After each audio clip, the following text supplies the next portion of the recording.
Oregon School Boards Association OSBA Board of Directors meeting on Saturday, March 9th, 2024 is called to order at 8:01. Welcome, everybody, and I would like to thank you for being here at this morning. A roll call will be taken to identify board members who are in attendance. Linnell, could you take the roll call, please? And we have been notified that Directors Cropper is excused, and immediate past President McKinsey is excused, and Vice President Smith is excused, may join us a little bit late due to work obligations. So Craig Albright.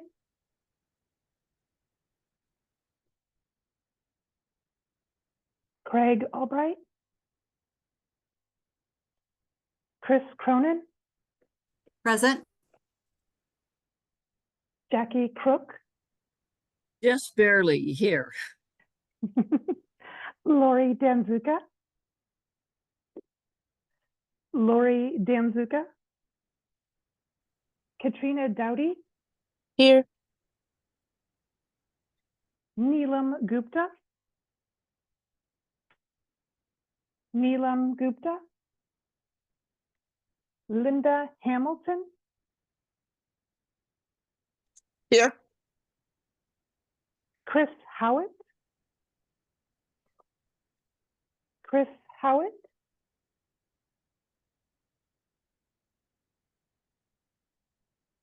Tristan Irvin. Here. Greg Kintz. Present. Christy Kotke. Here. Steve Lowell.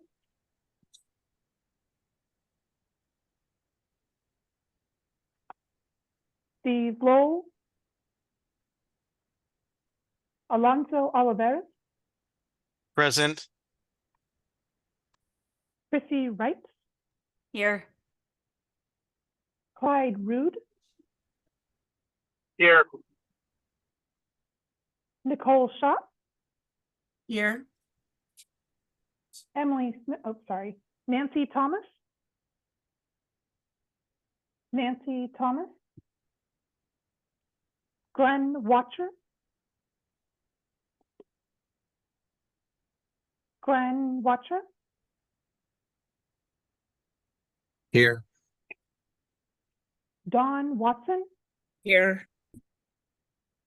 Will Cahill.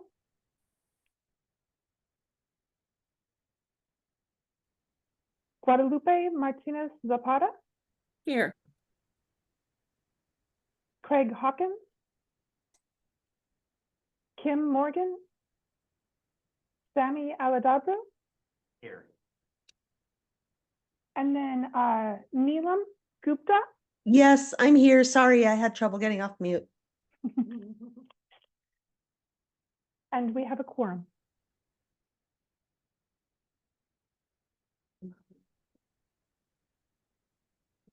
Is there anybody else here that we haven't called your name?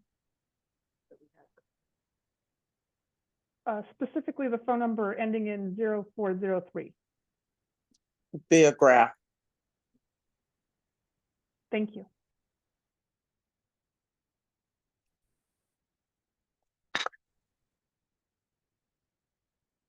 All right, caller 0403, I believe *6 is how you can unmute if you are a board member and would like to participate or indicate you're in attendance. Please do so or reach out to either Linnell or myself to make sure that you can participate. And with that, I want to thank you all for being here. And I have a few reminders. Reminder that the recorded orientation. Hey, Sammy, can I just pause you for 1 second? Please, can we Henry. just have people who are not speaking mute themselves, please? When you are not speaking, please mute yourself. Thank you. Wonderful. Thank you. Thank you, Henry. So as a reminder, please mute yourself if you are not speaking to avoid any interruptions to the meeting. Appreciate that. Thank you, Glenn. So reminder that the recorded orientation was posted in the portal. It has valuable information that I would like to remind us all, those who were in attendance or anybody who would like to review it or those who missed it, to review those notes and refer to them at the portal. Also, a reminder to complete the April Board of Directors meeting logistics survey. This information coming into Linnell as soon as possible will help for proper planning for the meeting. We look forward to see you all in April. Those are the reminders for today. So the next item on the agenda now is approval of the agenda. The president entertains a motion to approve the agenda as presented. And as a reminder, to be recognized, please raise your virtual hand or your physical hand if you have a problem to raise your virtual hand. President-elect Cronin.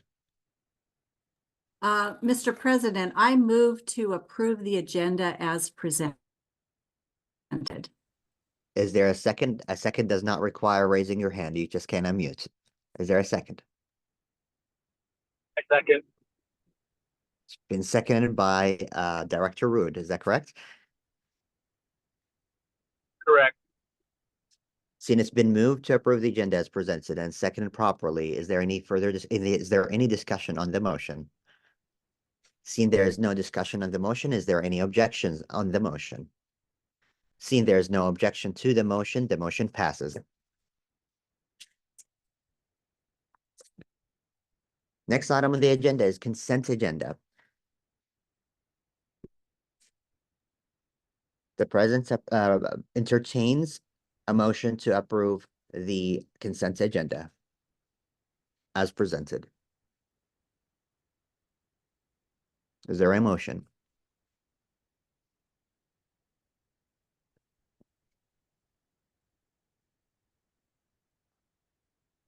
Secretary Treasurer Watson? I move to approve the consent agenda. For a second? I'll second. Been seconded, and that was Kadaki, Dr. Kadaki. It's been moved and seconded. Is there any discussion on the consent agenda? Yes. Mr. Kent, Director Kent, please go ahead. Yes, on item number 7 of the minutes from 119, there is some language there that is not correct.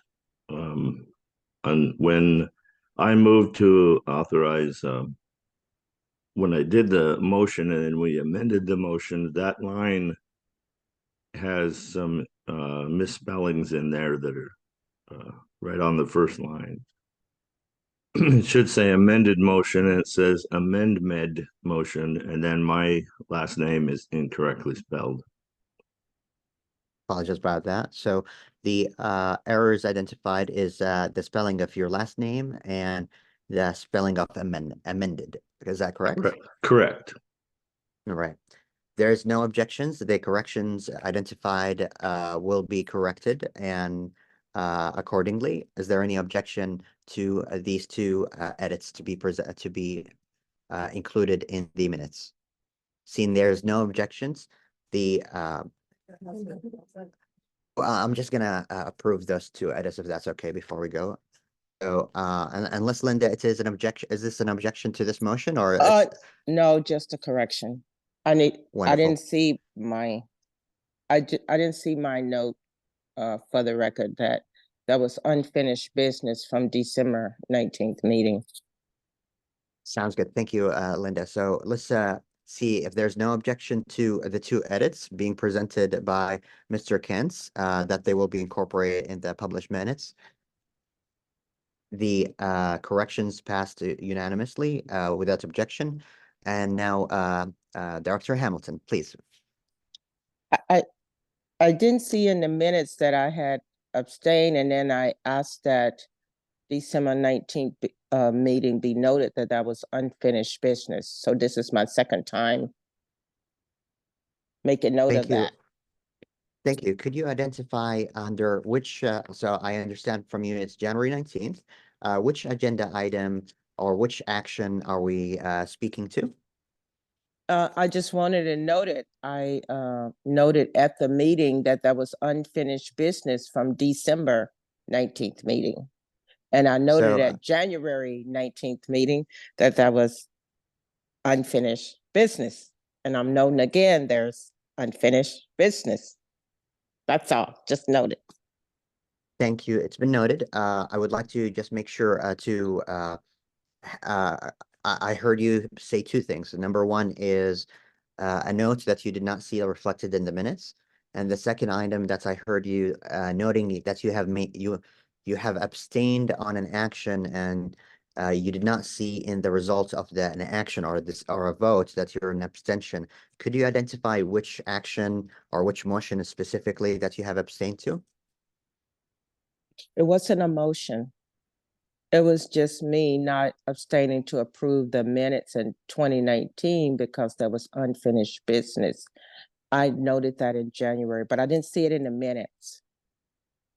Thank you. So my understanding is that you're reflecting that in the approval of the consent agenda, agenda number 3 of January 19th, you have abstained in the action that was moved by immediate past President McKenzie to approve an agenda item, seconded by Director Crook. There being no votes in opposition, the motion passed unanimously. You object to that. Is that my understanding that you don't believe it's passed unanimously and you noted your abstention? Is that your note? I know it passed, but I wanted my comments, I said, noted for the record. I just wanted to note it that in January, I noted that I abstained in it because there was unfinished business from December. So I didn't approve those minutes. I didn't see that. I don't know if I missed Okay. it, but I didn't see it in the minutes. Okay, we will refer that, we will table that if there's no objection to review the record. Is that something? Yes, yes. So thank you, Director Hamilton. If there's no objection, the chair would like to entertain a motion, given this note, to pull out the Friday, January 19th, 2024 minutes from the consent agenda. It will be referred to staff for further review of the record to examine the comments from Director Hamilton related to the voting record on approving the minutes on that during that meeting. Is there a motion to that effect? We need a motion to get that approved? No, we need a motion to pull that out of the consent agenda and refer to staff to review it and have revised minutes to after examining your notes. President-elect Cronin. Mr. President, I move to pull that a particular agenda item, which is the minutes from the January 19th meeting, out of the consent agenda for further review and to move approval for the remainder of the consent agenda. I second that. Been moved and seconded. Thank you. It's been moved to pull out the January 19th, 2024 Board Director Special Meetings minutes from the consent agenda and to approve the remainder of the consent agenda. Is there a second? Yeah. Oh, it's been seconded. Sorry. Is there any further discussion? Director Hamilton. Yes. Oops, Your sorry. hand is up. No worries. Oh, no, I can put it down. Okay. Long as I was just wanting to make that noted. Thank you. I just realized we originally had a motion to approve consent agenda. Now we have another motion. Should we vote on this one as an amendment, or should we vote on this one and just, yeah, on this one? Okay. Okay, and then the original one, just let it die. Okay. Okay. So if there's no objection, we're going to vote on the most recent motion, moved by President-elect Cronin, seconded by Director Crook, that we are approving the consent agenda and referring January 19th, 2024 Board Directors Special Meeting to staff. So we're pulling it out and not making an action on it. Is there any objection to this motion? Seeing there's no objection, the motion passes unanimously. Thank you. For those who joined us, welcome. We are now at the approval of the meeting minutes. Just two notes for those who just joined us. The recording of the orientation is available in the portal. And also a reminder that there's an email about the April Board of Director meeting logistics. Make sure that you fill those information. Next item on the agenda is consent agenda, OSBA investments reports. Good morning, All right. everybody. Yeah. Yes, please go So ahead. good morning, everyone. On with us is Brent Peterson, our investment manager from DA Davidson. For those new to the board and unfamiliar, Brent has been with OSBA for a number of years now. I think he's on his third entity as he has switched companies he's worked for, but he has managed the OSBA portfolio for some time. So he's very familiar with the organization, our goals, and what we're looking for with the portfolio. And he comes a couple times a year and just gives a short update on how we're doing and what's going on. So I'm going to turn it over to him at this point. Good morning. Thank you, Chris. My name is Brent Peterson. As he mentioned, I'm with DA Davidson Wealth Management in Lake Oswego, Oregon. And I have been working with OSBA, honestly, probably dating back to the 1990s. So I've been involved with them for a long time, or with the organization for a long time, and was part of, I guess, the group that made the original change to the investment policy that allowed us to start to invest in items beyond just bonds that matched Oregon state statutes that the rest of the school districts are able to invest. So as he mentioned, very, very familiar with the organization, very familiar with kind of all the various iterations and changes to the investment policy statement over the last decade plus now. And with that, I just want to take a few minutes and kind of go over the portfolio really quickly. So as of December 31st, and I'm kind of looking at this a little bit more through the calendar year. So I'm going to kind of meld, if you will, calendar year plus fiscal year, and I'll try to note that. But just as I go through dates, there will be some kind of crossover between the calendar year and the organization's fiscal year. So as of December 31st, 2023, the portfolio was approximately mark-to-market value $77.7 million. And at that time, we were approximately 50% in bonds and 47% in equities, with about 3% in cash. And that cash is there available for investment as well as use by the organization. And then in January and again in February, with Chris's help in identifying some stocks that we had very large gains in, we did some rebalancing to the portfolio.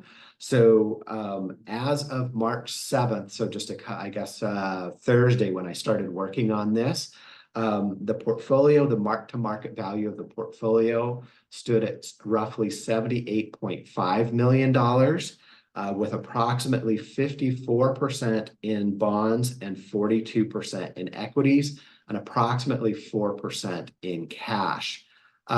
When we did those rebalances between late January and then again in February, we have locked in over $2.1 million in gains. And the reason that we did that was that we could lock in those gains, if you will, protect those profits, move those dollars into bonds. And by doing so, it added, if you will, safety to the portfolio, but more importantly, increased the cash flow for the portfolio going forward. So when I look at and then now looking from the fiscal year, over the course of the fiscal year, which is not quite finished yet, we have locked in over $3 million in gains fiscal year to date. And the cash flow, including those gains, is predicted to be about 6.5 million, which I believe is ahead of budget. And ultimately, with kind of the run-up in stocks, as well as interest rates moving higher over the course of the last year, it has provided us the opportunity to lock in those gains and kind of reposition the portfolio.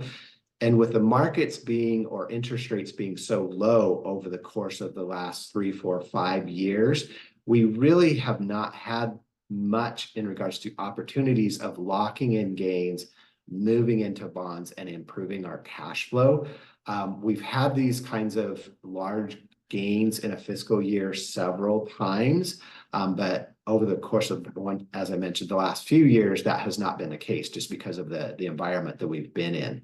And so with that being said, I'm comfortable with the overall allocation in the portfolio right now. And when we originally started and moved out of the 100% bonds, we focused on trying to keep the portfolio about 60% bonds, 40% stocks. And as interest rates dropped and we still needed that income, we purposely moved the portfolio to be about 50% stocks, 50% bonds. And now we're in a position where we can kind of ratchet that back a little bit.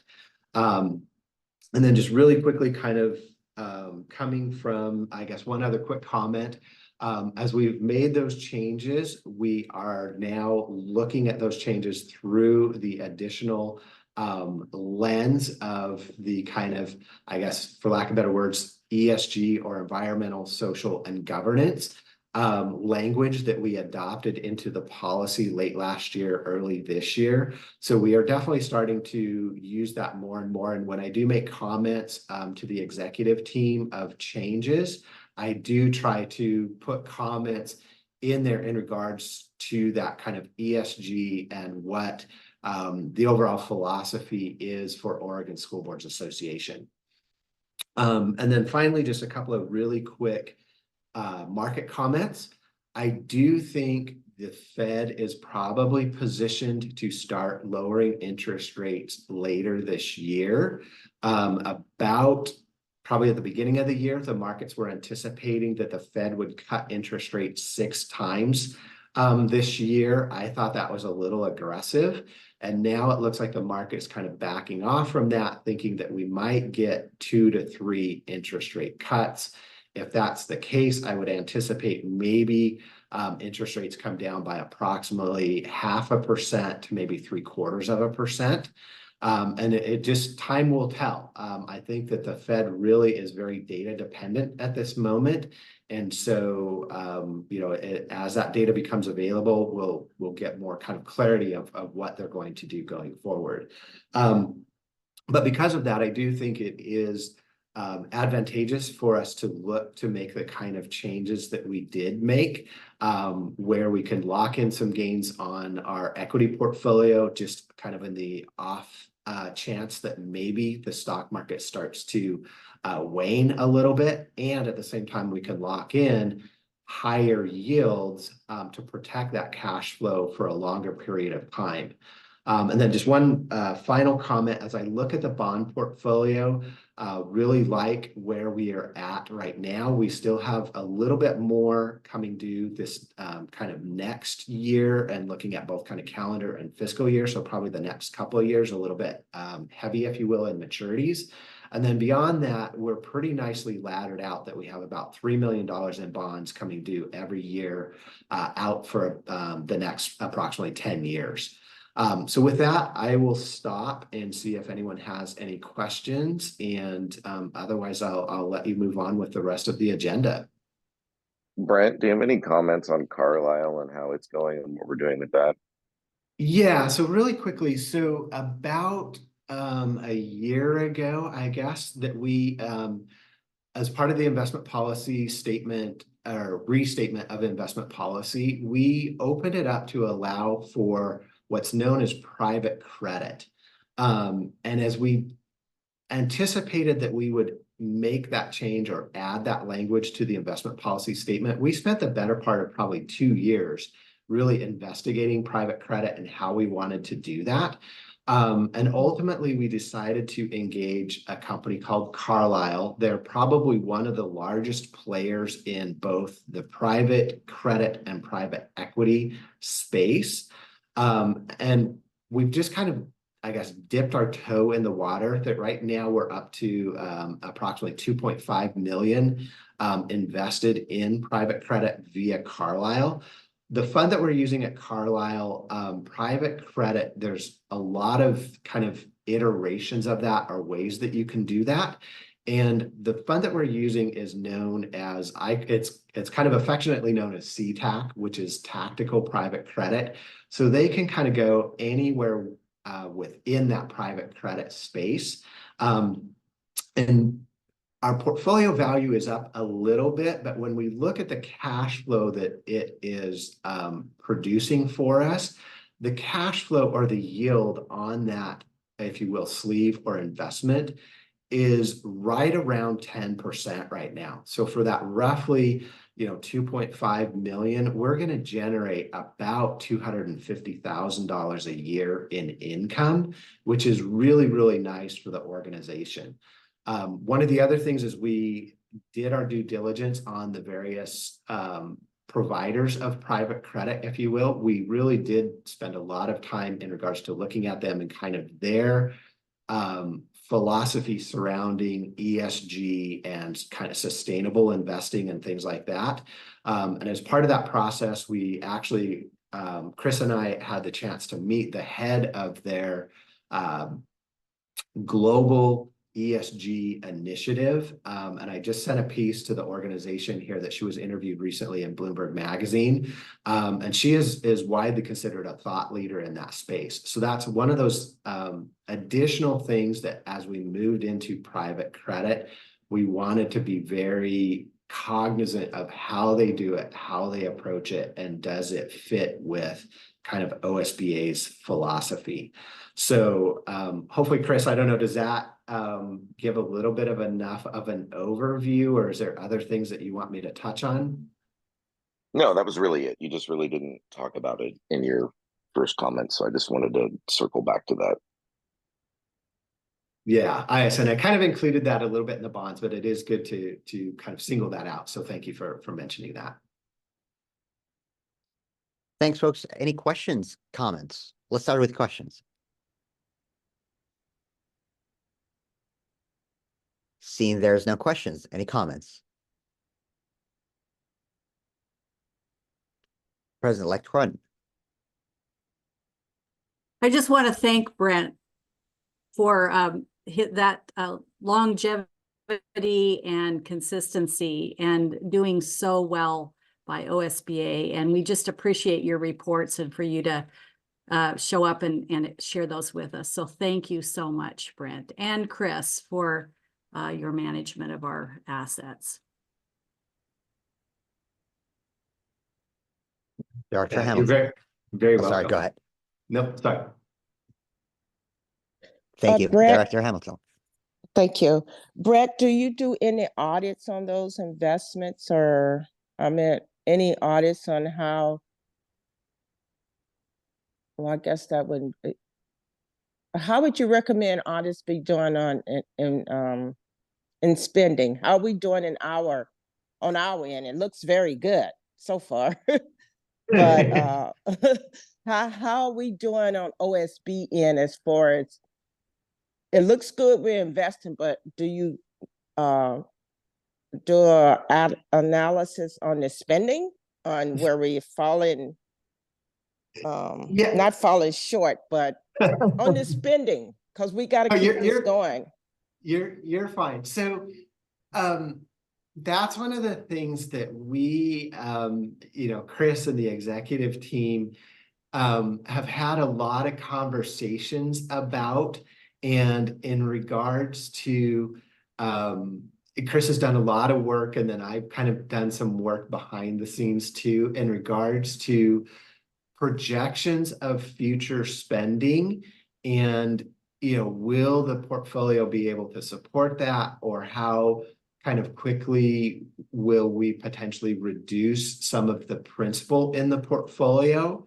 And so my goal is to try to minimize the amount of principle that needs to be spent to support the organization, to kind of continue that longevity, which is also a reason why we are constantly looking at, kind of rebalancing the portfolio, taking gains where we can, to help that longevity and to help match, if you will, the spending and ultimately kind of the spending trajectory.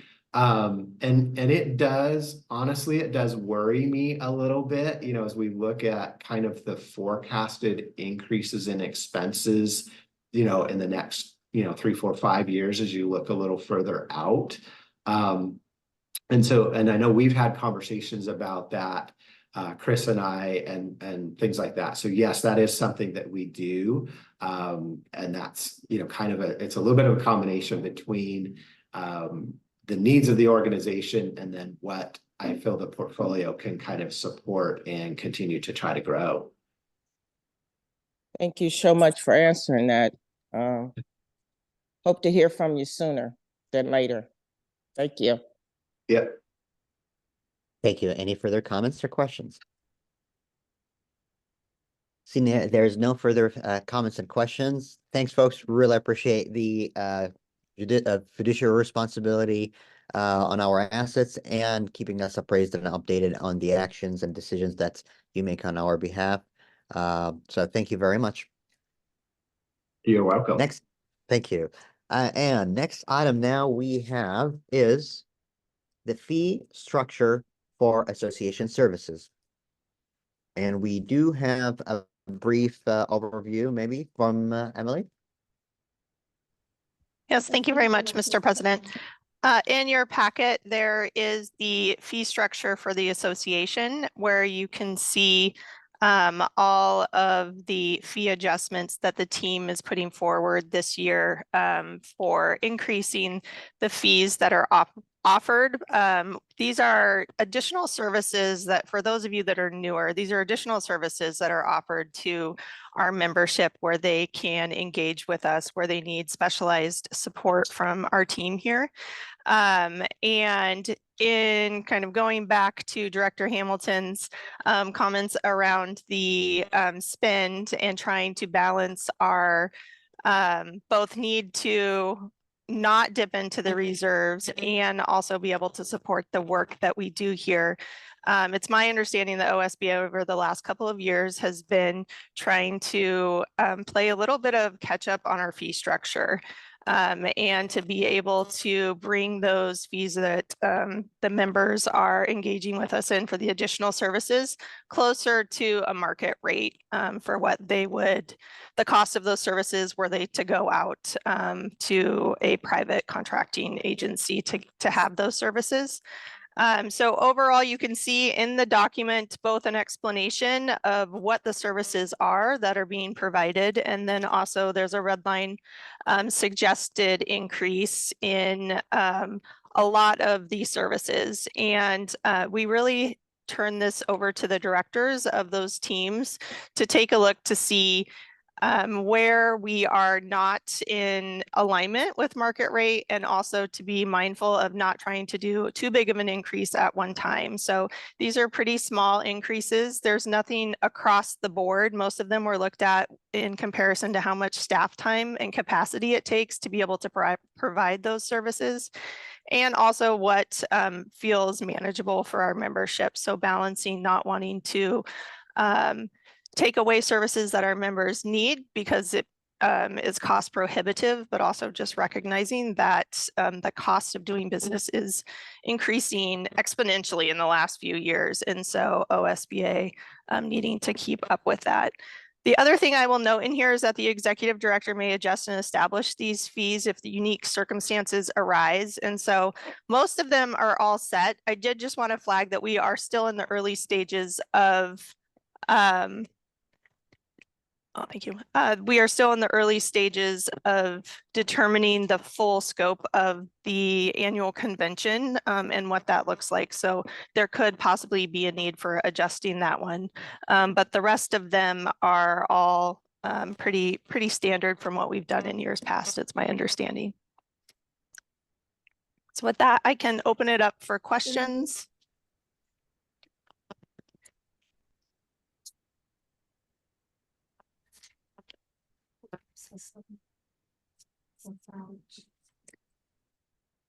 Okay. And Mr. President, I did want to note a change that needs to happen in there. There's a typo under basic travel. It says $7.50 an hour, and it should be $75 an hour. So we want to make that change. Okay. Perfect. So we will make that change without objection. The presented fee services will reflect the notes that has been made. Could you read that one more time? Where is it exactly? So everybody is aware.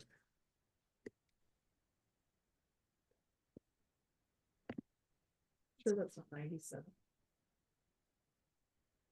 I think it's 97, Lino. Nope. Nope. Oh, 97.50. Okay, perfect. And there's no typo. There's no typo. We're good. Okay. Thank you. So there's no typo. Perfect. Remind me, Glenn, how you pronounce your last name. Director Wachter, like rhymes like Dr. Wachter. Is that right? Nope. It sounds Help me like out. doctor, so say Wachter. Wachter. Got it. Director Wachter. Hey, thanks for being so thoughtful around my name, though. I live my whole life with it being badly butchered, so it's very kind of you. Just try and say I can relate. Two quick questions, probably for Emily. When was the last time that the fees were increased, and what is the approach that you or the team uses to determine market rate? I'm going to turn over the last time to Chris Davidson. I believe it was last year that these were increased, but I'm not sure if they've been steadily increased year over year. But I do know that there was a fee increase last year. Yes, there was an increase last year. During COVID, we kind of took a pause because we knew everybody was in the same budget struggles. And we've still been trying to make up from that. As far as judging market rates, again, we kind of leave it up to each department. I mean, Haley and legal kind of have a pulse on, what legal fees look like out there in the world. Alex does the same thing with communications. Spencer and board development look at just what other professional organizations are charging for similar services. So we just kind of try to use all those things to gauge where we are. We are still behind pace, but at the same time, we just can't overnight do 100% increase or whatever it would take to catch up to market rates. So we're just trying to gradually step up each year until we kind of feel like we're even with where things are elsewhere in the market in the different areas. Thank you. Director Dowdy. I just wanted to thank you, Emily and team, for this work. I know sometimes these are really hard conversations to have, especially in districts where budgets are really, really difficult points of conversation right now, and bargaining, and it can just be a really hard space. But it also puts value on the work that we do and makes sustainability a goal. And so I just really thank you for navigating this so thoughtfully.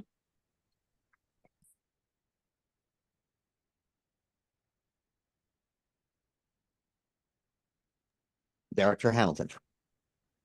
Yes, back to the travel I'm looking at. Is that $75 an hour? Is that for staff travel? 70, Emily said it was $77 by mistake noted, but she said $75 an hour. No, my apologies. It's 97.50 an hour, I believe. It's hard for us to read in here, so we'll clear that up. And that is for staff travel. So it's $97.50 an hour. That's if they're traveling to training or traveling to work, or Yes. is it just training? That's for traveling, the travel time. And so what we've been trying to do to balance for some of the smaller districts is offering virtual trainings if they cannot afford to pay the in-person cost for the travel time or for housing and any of those needs. So being able to balance that a little bit, but that is the travel time. But is that the travel time for training, for daily travel to work, or just for training? Oh, just for training, just for if they engage us in our services and we have to physically travel out to the location. Yes, not for traveling to work. No. Yeah, but that is all services. So if like policy's doing a policy review in person, or if communications or somebody else is going in person somewhere, then that is the travel cost to provide whatever service it is we're providing. Okay, and that rate came by gas, travel time, or this person's salary? I mean, how was that rate determined? That $97.50 an hour. Is that I think that's just the 20% increase that the other fees experienced as well. Am I right, Linnell? On the basic contracting fees, I believe so. And so part of that is when staff are traveling, they're not doing other work. And so they spend a lot of time on the road going all throughout the state, being able to support our school boards all across the state. And so it's sort of that time they're paying for their time where they're not also being able to do additional work while you're on the road for 6 or 7 hours. So that's what that accounts for. okay? So this fee comes from the district. Yeah. Okay. Yep. Thanks. And Thank you. Policy Director Lewis, you had a clarification you'd like to say? You feel it's been addressed? Perfect. Thank you. Is there any other questions or comments?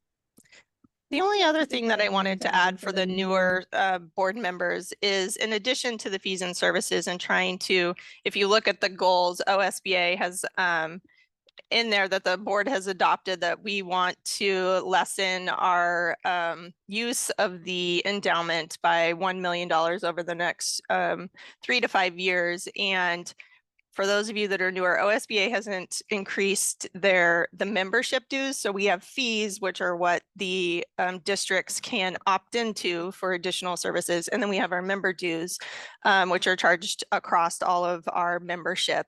And those dues have not increased in 25 years. And so that is where we're trying to balance. This is an area where we can make up a little bit of headway when we're looking at sustainability and being able to sustain the organization. I can't imagine another organization that hasn't increased their dues and fees as costs have increased so much, obviously, over the last 25 years. And so this is an area where we can be able to help with our sustainability of the organization as we look more long-term, as you can see in my report that I provided with the Coraggio work as well. So we are trying to balance that. And for those that are newer, I know the board itself has talked a lot about this, but for those newer board members, I think it's an important piece to note.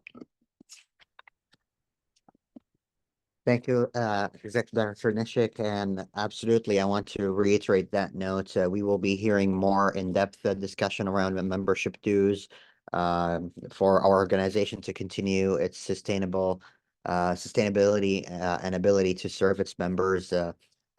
Being able to continue doing that will require strong examination of our membership dues, as well as the services fees, which is currently now under discussion and decision.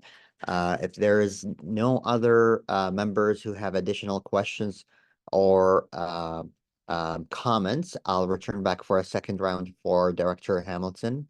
Is there any other director who would like to wish to make their first comments or question? Seeing none, Director Hamilton.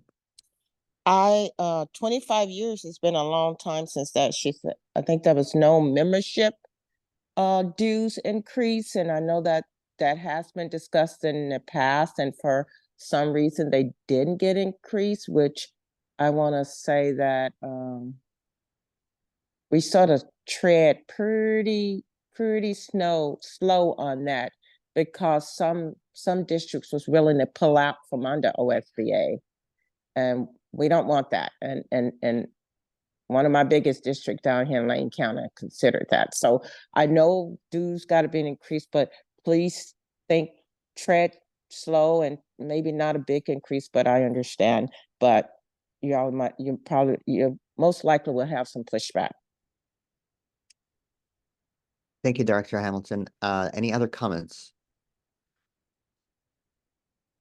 And Dr. Hamilton, your comments are well taken, and I'll be vulnerable here and say it's on us as a board that we need to continue to celebrate, remind the members about the value that we provide, and remind them that there's almost nothing that I can imagine that continue to cost the same dollar amount for 25 years. And reminding them with that as we go through the evaluation of the Coraggio Group recommendations and possible decisions down the line, will be very valuable for our retention of the membership and possibly communication of new membership dues when and if that is recommended by the board for a full membership vote down the line. So I think I saw a hand go momentarily and go down back. Director Crook, do you have a comment you wish to make? I see a negative handshake. No, I'm okay. just trying to figure out how to get things off my screen. No worries. Sounds good. All right, Director Kent, for the record, would you like to make the comments that you made on the chat for the meeting? Yes, I just noticed the typo there underneath that, what I put in the chat. Under board development, there's a typo under the customized board workshops.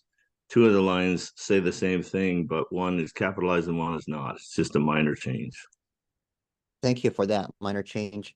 Do you think that's substantial change that's require a motion, staff, or do you agree it's a typo that we can work with? Clarification, maybe? Good. We're fine. Okay, we'll make that change. Thank you very much. Appreciate that comments. So I believe we are at the stage for an action by the board. The president entertains a motion to approve the fee structure for association services as presented, with the minor changes that has been corrected by Director Kentz.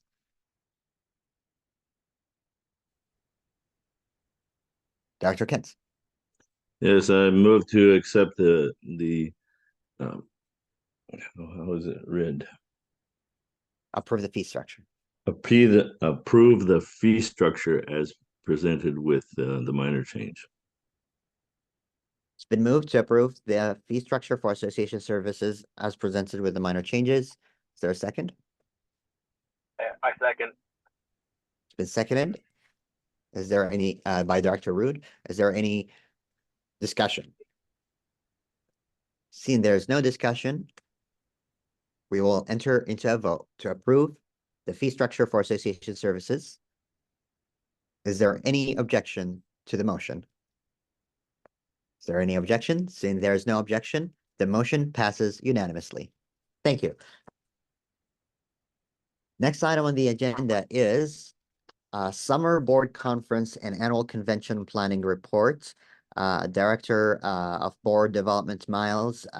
Kristen, thank you very much for summarizing the report and being available for us for any additional information or questions. I want to acknowledge the phenomenal work that you have done and the past year, and it's been really great to hear good feedback from community members and from the community of the membership.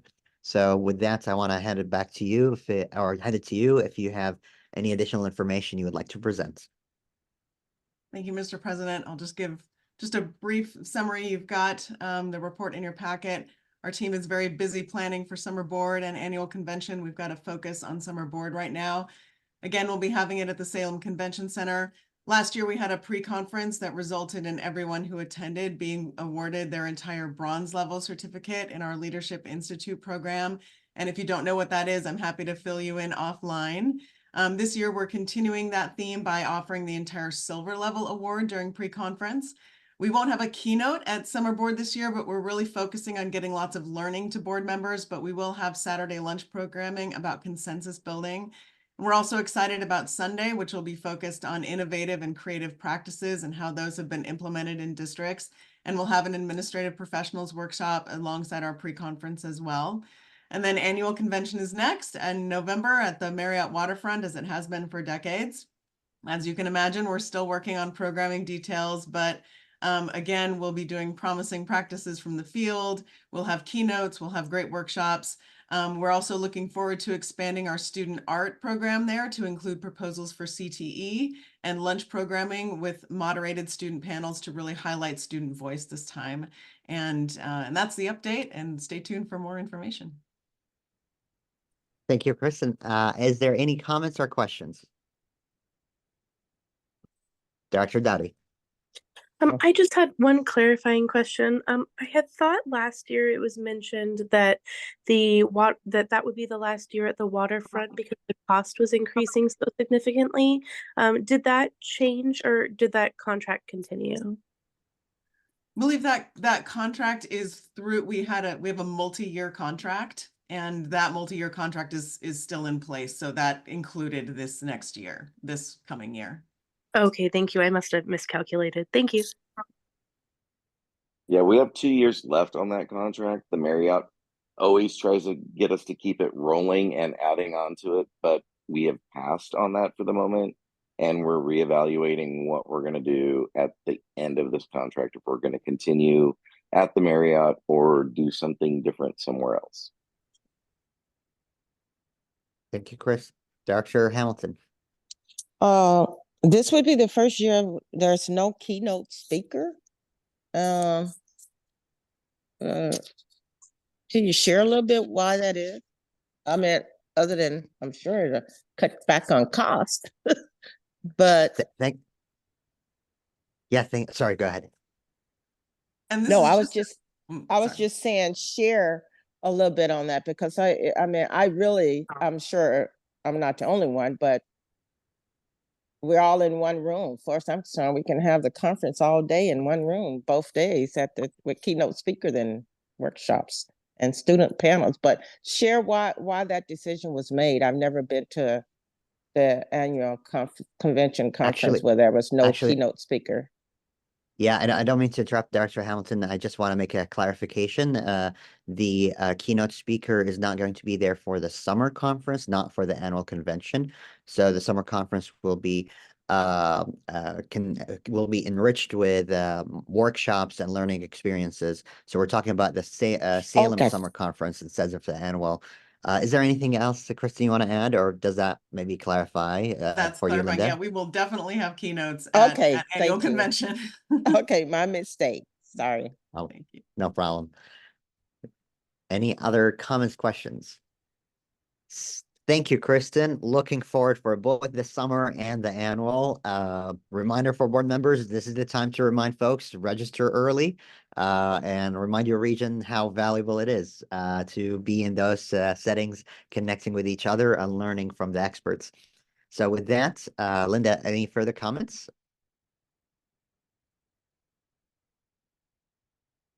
I'll assume your hand is up. Okay, perfect. So now next up is the Executive Director Mid-Year Report. Thank you for the very, very thorough explanation and overview and attachment of the Karagia Group report. Emily, it's been great to work alongside with you, but I want to give you the opportunity to be here and meet with the board for any questions on your executive director mid-year report. And if there any additional information you wanted to add to the written report. Thank you, Mr. President. When we talked this morning, I said, I'm not going to add to this. I tried to write a thorough report so that you all have it in front of you to read, but I know we have a lot of information to get through today, and I want to make sure that we're allowing time for important work that needs to happen. Not that this isn't important, but you do have it all in front of you, but I do want to provide any opportunity that you all have to ask questions of me. And I did include the insight report for the Coraggio work that we're doing. And we do plan to have a thorough report for you all in June around that work and some of our long-term planning around that. So with that, I will open it up for questions if you all have anything that I included or didn't include in the report that you would like to hear about. Questions or comments? Let's start with questions.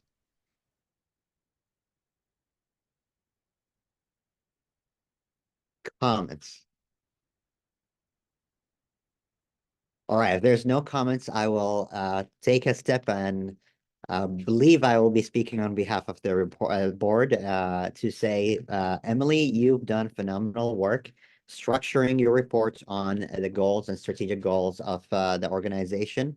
You have done a phenomenal job in acknowledging where we are and where we need to be and elevating the needs of this organization to strategically focus on the priorities internally and externally with stakeholders, with our members, and with the board.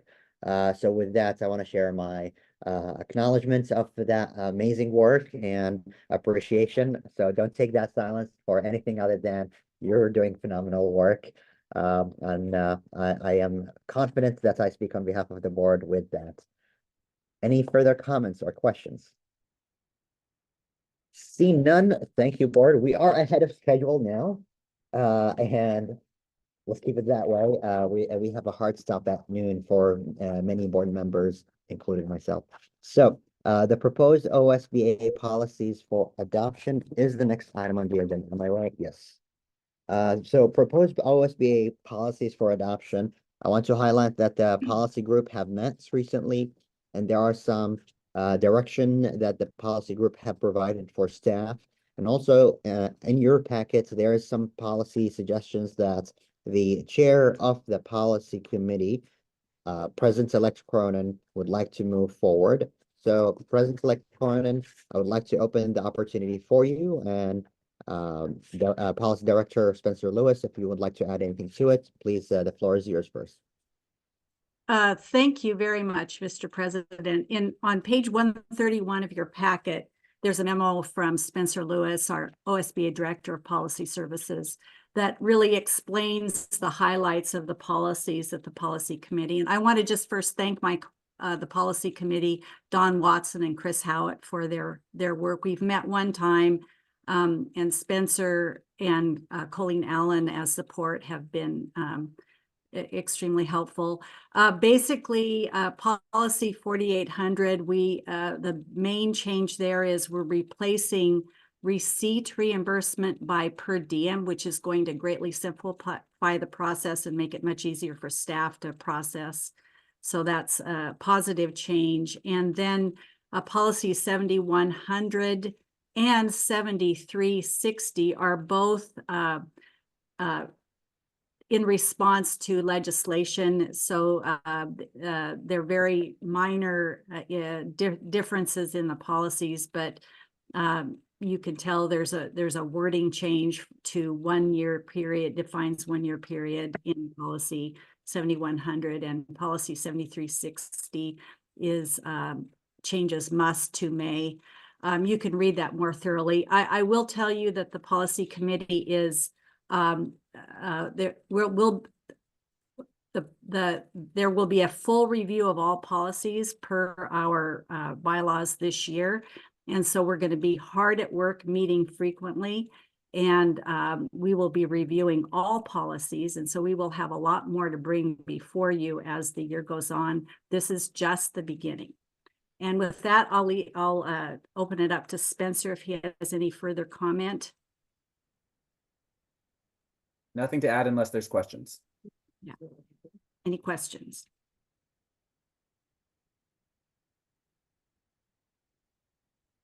All right, I think we're good, Mr. President. All right, while you have the microphone, I would like you to have the opportunity to make the motion.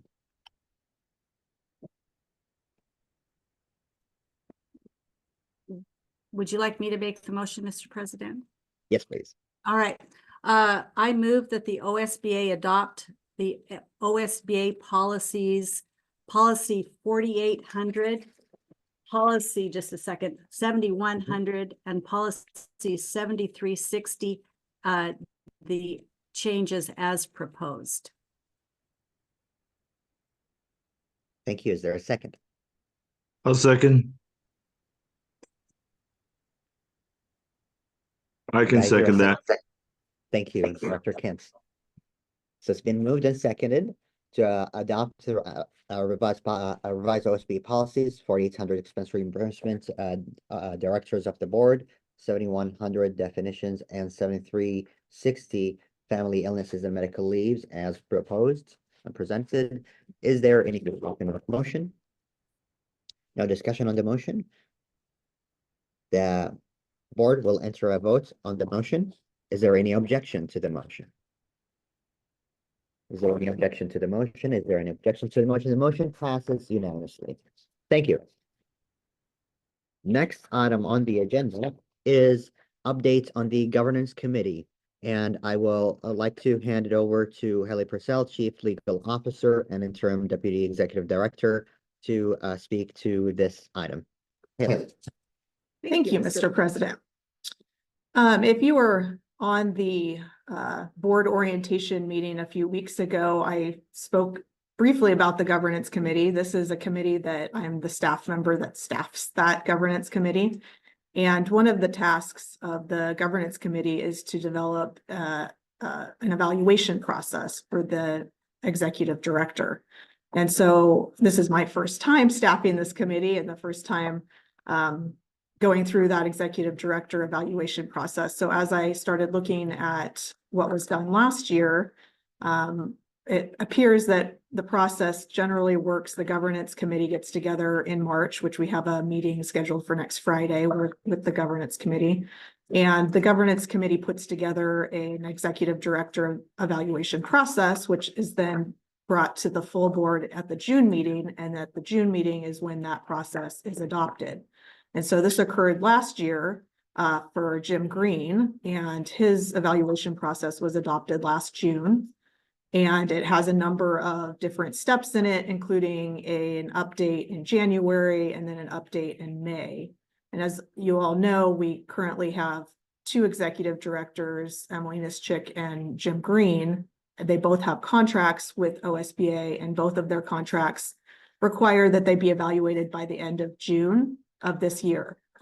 And so I brought this information into the executive committee, and there were a number of questions about Jim Green's evaluation, legal questions that were asked at that executive committee meeting. And so it was determined that we would bring legal counsel to meet with the full board to answer those legal questions that were raised by the executive committee, and then also answer any legal questions that you all may have as you're learning this information of, you know, Jim Green is still under contract. His contract requires an evaluation. There is a process that the board adopted, and figuring out whether we go forward with the process as adopted last June, or we make some sort of change to that process. And so we have brought legal counsel here, and if you have any non-legal questions for me, I'm happy to answer those. But if all of your questions are legal questions, I would encourage you to wait until we get into executive session with our legal counsel. So if there are no questions for me, Mr. President, I would suggest we move on to the next agenda item, and we do have legal counsel present. Thank you. So Director Hamilton, do you have any questions or comments? And with a reminder, if there's any legal questions, we will address them during executive session. You said both executive director. When did I thought she said it expired June 2024. I need some clarification on when I thought she says, Could do they could you reiterate contract, your question? do the contract expire June? I got the understanding she said June 2024. No, maybe they're both coming up for evaluation June 2024. Is that correct? Correct. So they both are required to be evaluated by the end of June 2024. The contracts don't expire at that time. That's just, they need to be evaluated by the end of June 2024. Okay, because I thought he went to 2026. Okay, thank you. Any other questions or comments? Seeing none, thank you, Haley. We're moving to the next agenda item, executive session. I'll be reading a script before we are moved to a breakout room where you need to accept to be moved to the breakout room. So first, I will be reading the script in the public meeting. The OSBA Board of Directors will now enter executive session to consider attorney-client privilege information or records that are otherwise exempt by law from public inspection regarding consideration of legal issues concerning executive director evaluations, consideration of legal issues concerning executive director evaluations, and complaints and concerns raised by directors about other directors. The executive session is held pursuant to Oregon Revised Statutes 192, 600, 660, subsection 2, subsection F, to consider information or records that are exempt by law from public inspection, and Oregon Revised Statutes 192, section 33, Oregon Revised Statutes 192, section 355, subsection 9, and Oregon Revised Statutes 40, section 225.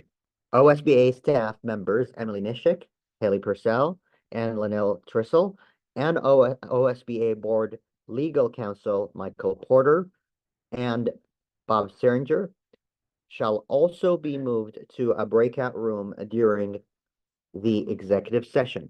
Members of the media are permitted to attend. However, media are not permitted to disclose information discussed in the executive session.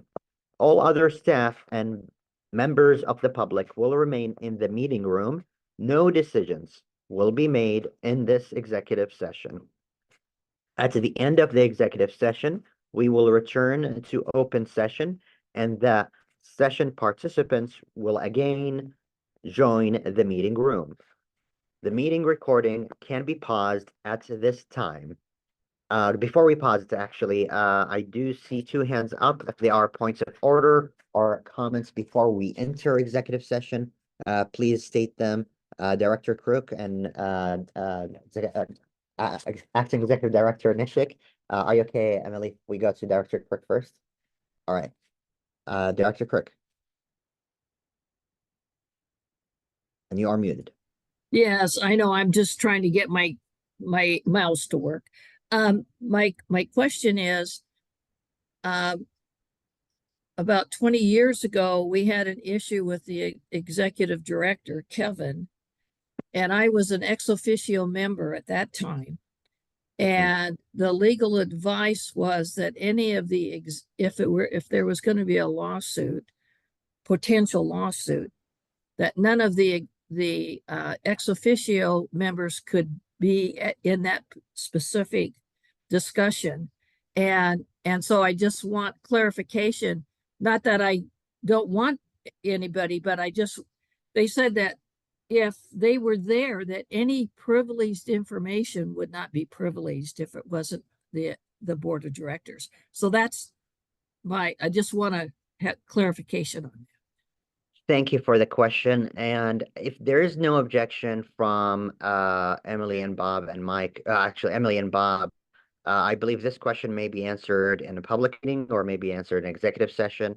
I want to defer to you for the question of the membership of ex officio members and involvement in executive sessions. We have current legal counsel on hand here. Would you like to answer this question? Are you okay answering this question in a public meeting and provide an answer to that? And the question is, shall ex officio members continue to access executive sessions as we have been practicing currently. However, the director mentioned 20 years ago there was a different practice. And would you like me to take that? All right. Please. Good morning, Mr. President and board members. The board has the power to allow whomever it wishes to allow in the executive session. That's specified in statute. We would need to be very careful if this were a situation where there was a dispute with other entities or people who are associated with the ex officio members. That could create some issues with privilege. But otherwise, because those individuals are officially ex officio members of the board, they are allowed to be in, and having the attorney-client communications in front of them will not waive privilege. So again, this is a decision for the board on whether and who it wants to be participants in the meeting, but we're okay when it comes to protecting the attorney-client privilege. Thank you, Bob, for answering the question. Is there any further questions, or Jackie, do you feel your question has been answered? Yes, I'm not objecting to anybody at the meeting, but I was just concerned about the privilege of, information and making sure that anything we say is kept in legal terms privilege. That's all. And if I can add one more thing, I think another important part of that is a rule that applies to all board members, ex officio or not, which is that the board members need to maintain the confidentiality of the information and hold that within the board and not share it with other people. That could create issues with privilege. So I felt I should mention that just so that everybody knows that's one of the rules we operate under as well. Thank you. As a reminder, I was calling for an executive session to enter. However, we remain in public meeting, and we will enter to executive session after we clear all points of information or points of order or comments. Emily, you would like to make a comment before we enter? Yes, thank you, Mr. President. I just wanted to let the other staff who are not in executive session know that they are excused for the remainder of the meeting and they can go enjoy their Saturday. Thank you, Emily. Folks, enjoy your Saturday. I'm glad for this comment. So you don't get my hand's up. Don't forget yes. my hand, please. Absolutely. Director Hamilton, do you have a point of order or a point of information to make? A point of information. What's your point of information? I do believe that ex officio was allowed in the last executive session we had back in, was that January? Point of information taken. Yes, that's correct. Is there any other points of information or points of inquiry you have? Well, this attorney, Bob, just said they're allowed with the board. The board didn't make that decision.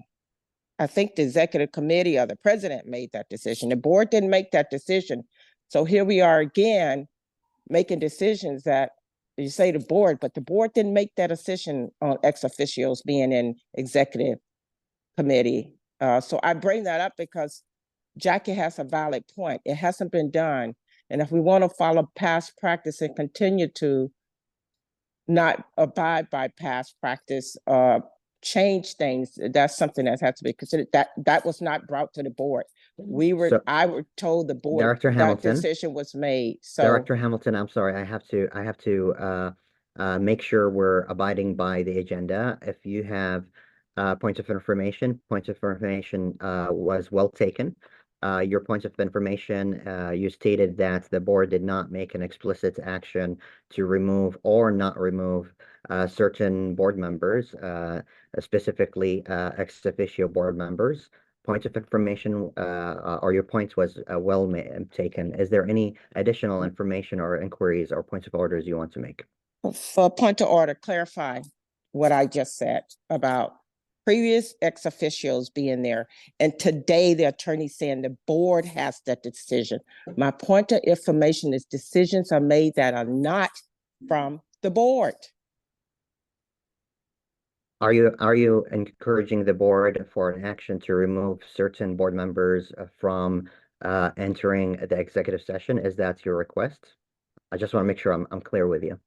That's what the attorney just said. So I think the board needs to vote on whether to allow in or not, but I'm saying the person was Thank you. allowed before. Thank you. Point of information is taken. Director Dowdy, do you have a point of order or point of inquiry before we enter executive session? A point of inquiry. I have been on this board for 3 years, and I believe that ex officios have always been a part of executive committee, executive session. So I'd just love to make sure we are acknowledging the timeline and that this isn't a recent occurrence. Thank you for your points of inquiry. The director is asking if ex officio has been allowed to enter executive sessions for the past 3 years. The president opines that the answer to this question is yes. In the past 3 years, I believe the ex officio has been allowed to enter executive sessions, with exceptions when there is a conflict. Some ex officio members may have been excused because of a conflict of their affiliation with another organization. And so has been answered on behalf of the board. Is there any other points of inquiries or questions or order before we enter executive session? Director Crook. I want a clarification. The reason that I raised the question was that, yes, ex officio members have been in executive session. This happens to be a legal matter where privilege could be at risk. And we needed a clarification as if that whatever privilege would not be at risk, but it has nothing to do with ex officio members being in general executive session meetings. I'm not picking on them. I'm just worried, want to make sure that we as an organization are not at risk in this particular case. Thank you.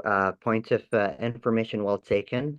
I would like to take an opportunity, Bob, to reiterate the same point that Director Crook have mentioned, our duty of care and our fiduciary responsibility and obligation to maintain confidentiality is equally applicable for all officers, board members, voting board members, representatives, or ex officio board members. Is that correct, Bob? Yes, the ex officio board members should hold themselves to the same standards as the other board members. Thank you very much. Director Hamilton, do you have further points of order or points of inquiry? Just a point, just to clarify, it's nothing. What I'm saying is ex officios have been there before. They were there at the last meeting.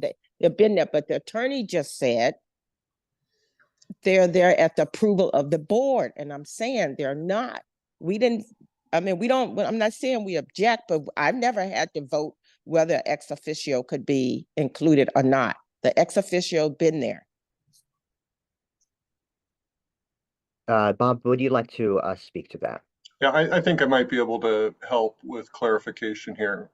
In the conduct of meetings, the president of the board, as the presiding officer, makes a lot of decisions essentially on behalf of the board, including recognizing people and decisions like this. Who's going to be allowed to attend an executive session? They make the initial decision, and that decision is on behalf of the board. The board has the power at any time to challenge a decision of the president and ask that something else be done. And so, to Director Hamilton's point, the fact that the board president over the last few years has allowed ex officio members to attend has been a decision on behalf of the board. And since it has not been challenged by the broader membership of the board, it's been allowed to stand. If any board members disagree with that decision, there is a process that they can go through to challenge that and seek a different decision. But since that hasn't been done, the board president's decision to allow those individuals stands and is taken on behalf of the board. Thank you, Bob. Very well said. And if that's ever is something that a board member would like to navigate, please raise that to the board and we'll navigate that accordingly. Director Crook and then Director Kintz, any points of information, inquiry, or order? Clarification again. I'm not trying to insult the ex officio. This has nothing to do with whether they could keep something confidential. It was a legal matter about that in a court case, if privilege is at risk, then we need to make sure that we're not at risk. But this has nothing to do with ex officio members not being able to keep things confidential. I'm sorry to belabor this point, but it has nothing to do with it's all about legal matters, nothing about individuals being, not able to be confidential. Thank you, Director Crook. We need to return to the business of the day. Point well taken. So, Director Kintz, is there any additional points of order of information or inquiry before we return to the business of the day? Bob stated exactly what I was going to say, in that the president and the executive committee are privileged to do business and make decisions such as that on behalf of the board. It doesn't have to be a full board decision under certain circumstances. If it's a matter of particular things that come up in larger quantity, then yes, we need to do it as a full board. But minor decisions like this are under the purview of the president and the executive committee. Thank you. Seeing there is no further points of information, inquiry, or order, I would like to reiterate just briefly, because of lapse of time, that the core ORSs that I'm referencing before we pause the recording. Everything I mentioned about the executive session still stands. The executive session is held pursuant to ORS 192.660, subsection 2, subsection F, to consider information or records that are exempt by law from public inspection, ORS 192.335, subsection 9, and ORS 40, section 225. Is there anything, legal counsel, you think I need to reiterate, or do we fulfill our obligation to hold an executive session and start pausing the recording? Are we good to pause the recording? Would defer to Haley, but good on my part. Yes, we're good to move forward. All right, we'll pause the recording and we'll Henry. Thank you. The OSBA Board of Directors returns to an open session, and I would like to the public now may enter the meeting and or continue to be in the meeting, and staff as well. And the next item on the agenda is action on complaints about directors. The president would entertain any action or motions. President-elect Cronin. Yes, Mr. President, I move that we adopt the resolution as presented in satisfaction of Mr. Crapper's complaint and all further possible complaints.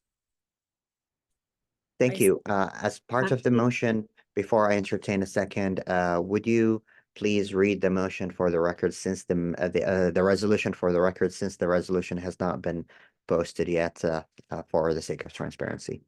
Yes, I'd be happy to do that. Bear with me. Whereas the Executive Committee has thoroughly investigated Director Crapper's complaint against Director Dowdy, Whereas the board is cognizant of multiple other concerns raised by various directors about each other that have not been investigated by the board, including concerns raised by Director Dowdy about Director Crapper's conduct. And the board wishes to resolve all issues with this resolution. Whereas certain directors have engaged in actions, published statements, used social media, and communicated with each other in ways that have been disruptive, detrimental to OSBA's reputation, and potentially in violation of OSBA policies. Whereas certain directors have expressed experiencing displeasure, discomfort, and trauma due to the actions and statements of their peers. Whereas OSBA as a governmental entity possesses limited legal authority and resources to regulate individual directors' speech.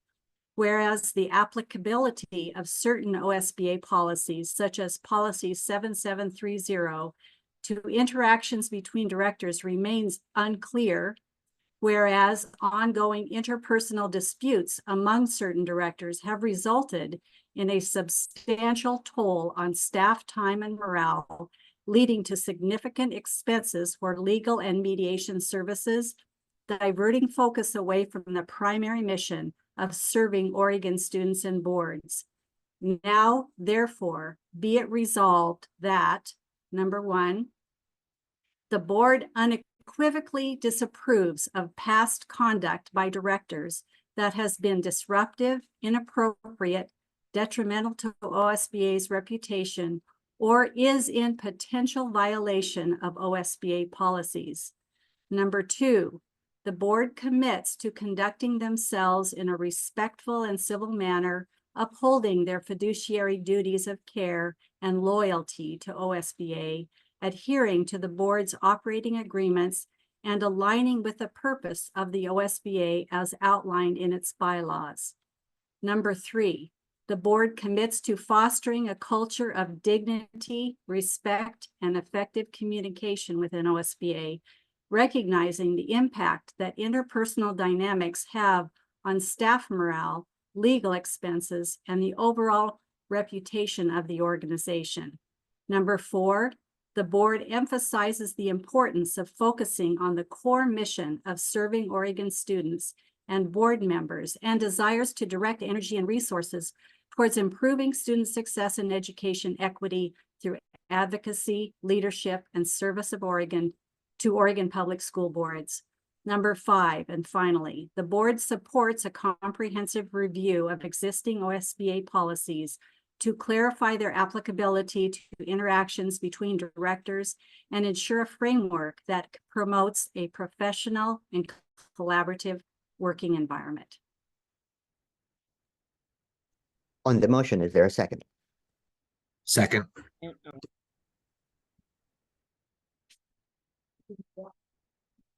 Thank you for the second. Discussion on the motion.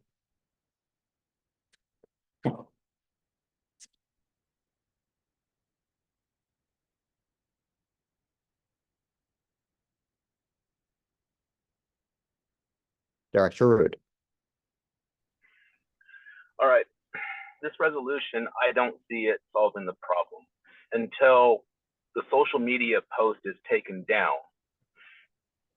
You're not going to have resolution. And then again, if the social media post isn't taken down, I'm going to vote for go to investigation. Crapper, I wholeheartedly believe that he is going to choose his words more wisely in upcoming meetings. So if he's forced to choose his words more wisely in upcoming meetings, it should be expected that the social media post that is also escalating the situation will also be pulled down. I think that would be reasonable. Director Kins. Yes, I do not see this resolution as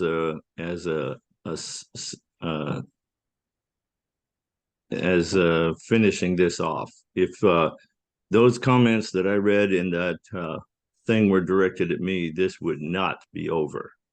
And I am wholeheartedly going to put my objection to this by voting no.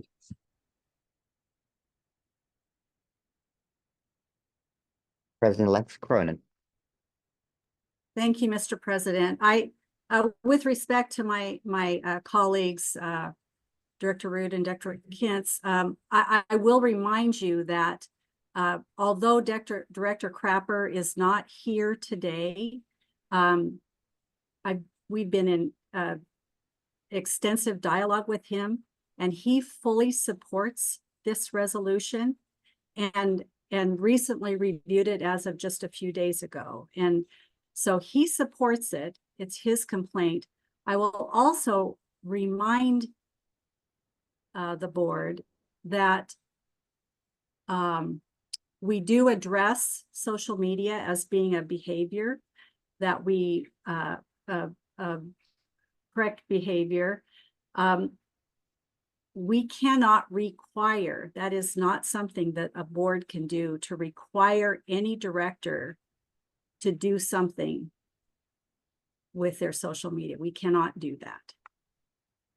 It has to be an individual choice. Thank you, President Cronin. President-elect Cronin, Director Martinez-Zabaza. Yeah, I'm really concerned, or I'm really confused about the concerns that have been expressed right now. I don't understand exactly how or what the difference is between a public meeting, publicly accessible content that is made open to the entire public, and what is contained in the social media post. In fact, the comments that were included in the social media post are directly quoted from a public meeting.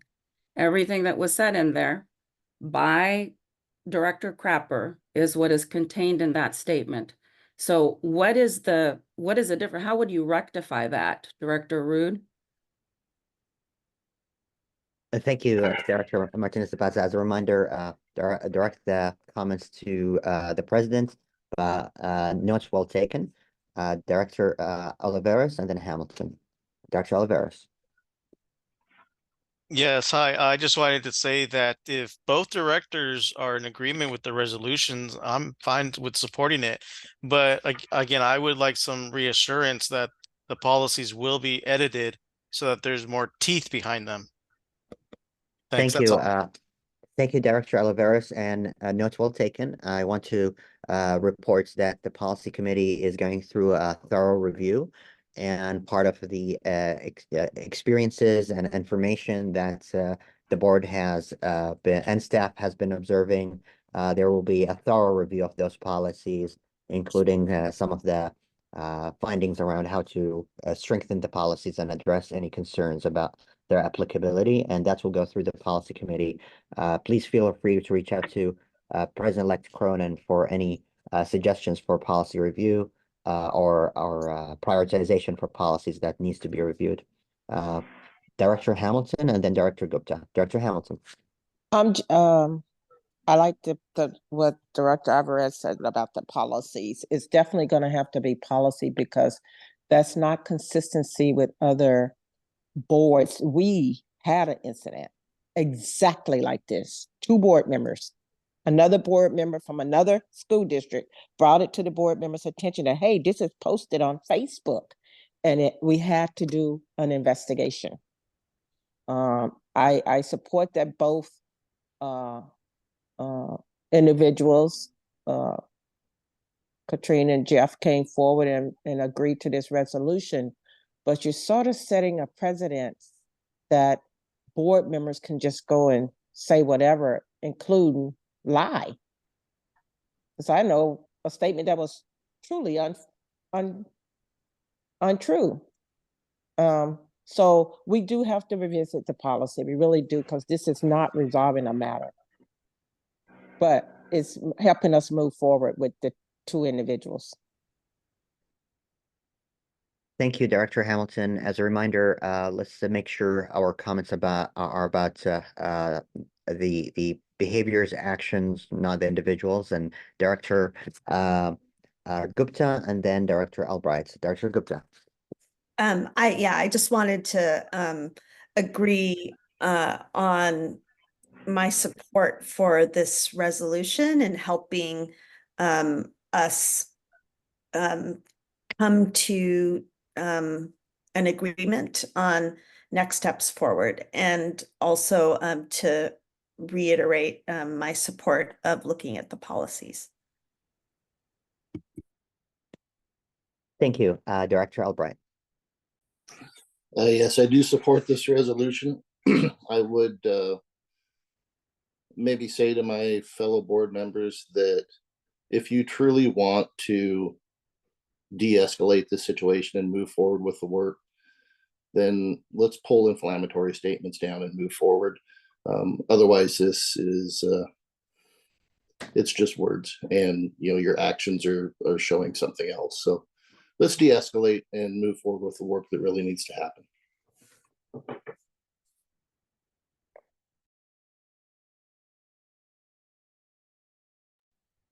Thank you. Is there any directors who did not speak would wish to speak to the motion?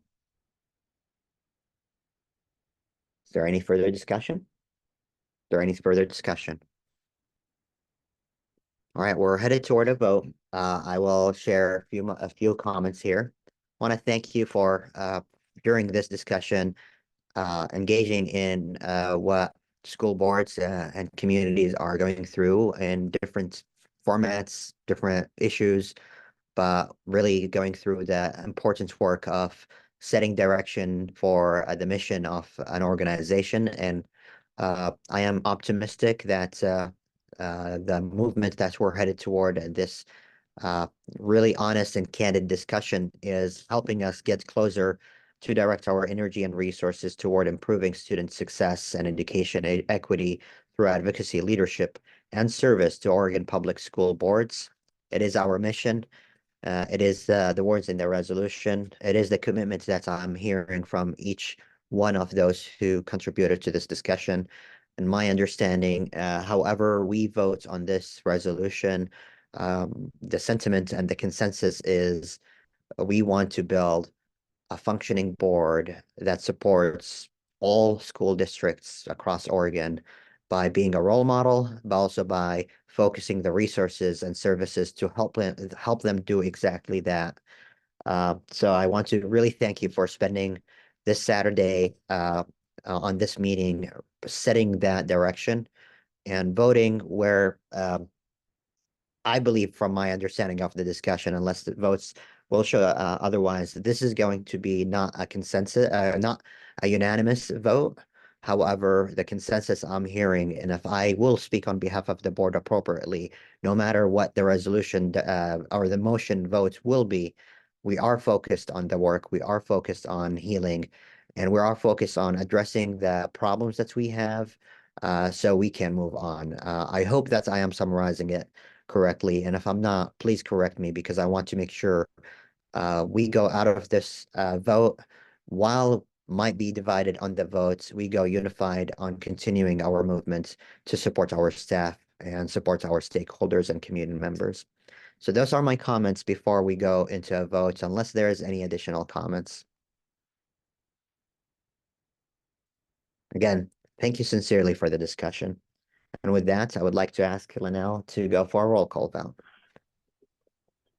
Craig Albright, Yes. Chris Cronin, Yes. Jackie Crook, Yes. Katrina Dowdy, Yes. Neelam Gupta, Yes. Linda Hamilton, Yes. Tristan Irvin, Yes. Greg Kintz, No. Christy Kotke, Yes. Sonia McKenzie, Yes. Alonso Olivares, Yes. Chrissy Wright, Oh, sorry.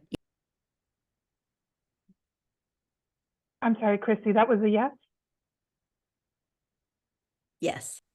Thank you. Clyde Rude, No. Nicole Schott, Yes. Emily Smith, Yes. Glenn Watcher, Yes. Don Watson, Yes.